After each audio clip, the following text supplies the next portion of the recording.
Hello, let's talk about the AICPA Code of Professional Conduct and how it guides auditors in performing audits. In this video, we'll talk about the rules of conduct and specifically Rule 101 independence.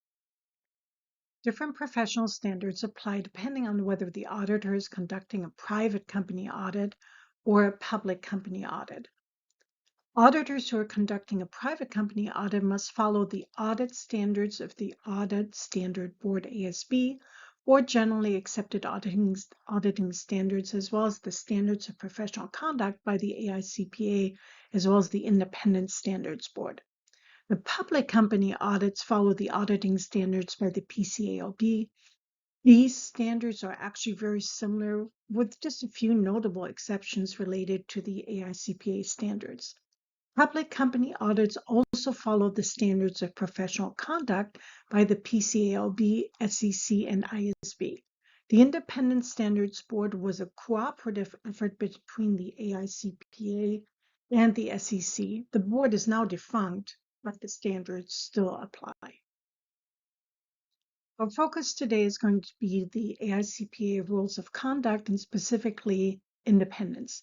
But let's first level set where the rules of conduct fit in terms of the AICPA Code of Professional Conduct framework.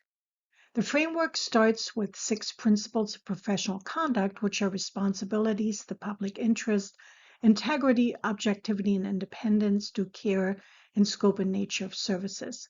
These principles of professional conduct apply to all members, regardless of whether the accountant audits companies, prepares tax returns, works for a private company, or is an educator.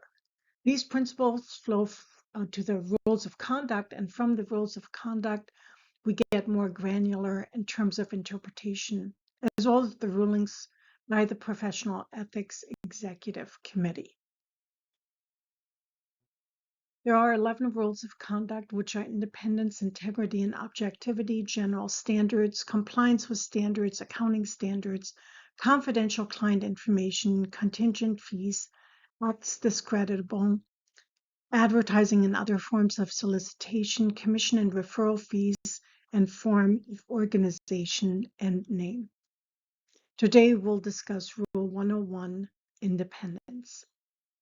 Rule 101 states that a member in public practice shall be independent in the performance of professional services.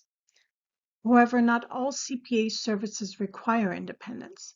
Independence is required for financial statement audits, financial statement reviews, and attestation services.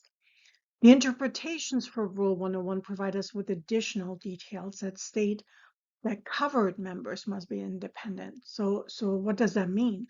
Covered members are those individuals who are on the attest engagement team, including individuals in a position to influence the attestation engagement, such as the partner that's doing the reviews.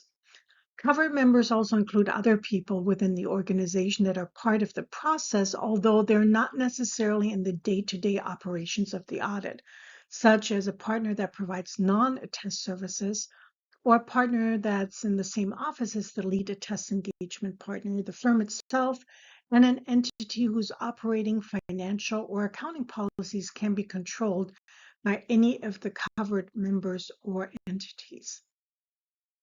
What are some of the prohibited financial relationships? A direct relationship is always prohibited.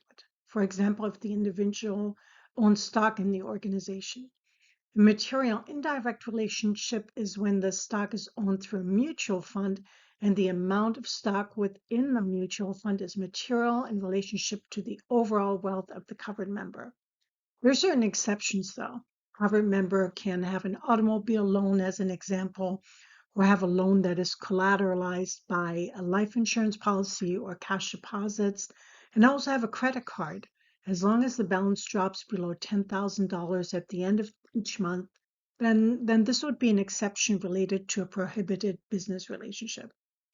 Rule 101 and the relevant interpretations indicate that a CPA's independence is also impaired if the CPA performs a managerial or other significant role for the entity's organization during the attestation time period.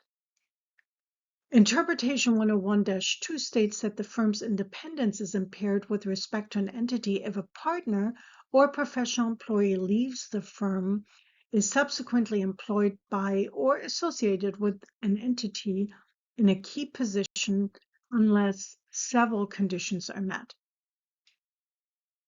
The member's immediate family is included in the covered member rules, including spouse, spousal equivalent, or dependent, is subject to Ruling 101 and its interpretation. For example, you could not complete an audit of an organization if your spouse is a controller or CFO. Also, the spouse, spousal equivalent, and other direct dependents could not own stock in the organization. Beyond the immediate family are close relatives, which are defined as non-dependent children, brothers, sisters, parents, grandparents, parents-in-law, and their respective spouses. There are two major situations that can impair independence in terms of close relatives. A, the close relative has a material financial interest in the entity, and the CPA participating in the engagement is aware of the interest. Or the close relative can exercise significant influence over the financial or accounting policies of the entity. That would also impair the CPA's independence. Litigation, actual or threatened, is another category that impairs the CPA's independence. There are three categories. The first one involves actual commencement of litigation by management alleging deficiencies in audit work for the entity. The second category of litigation involves threatened litigation that is deemed probable by the CPA. And the third category is actual commencement of litigation by the CPA against management alleging management fraud or deceit. The AICPA Code of Professional Conduct also restricts the types of non-audit services that can be provided to attest entities. And the SEC is even more restrictive in terms of independence rules for audits of public companies, meaning those trading on the exchanges. The PCAOB and SEC have 9 prohibited non-attest categories of services. This means that audit firms cannot provide these services to publicly traded companies if they're also handling the audits. These prohibited services include bookkeeping, actuarial services, broker or dealer, financial information systems design and implementation, internal auditing, outsourcing services, legal services, appraisal or valuation, management functions or HR, and expert services.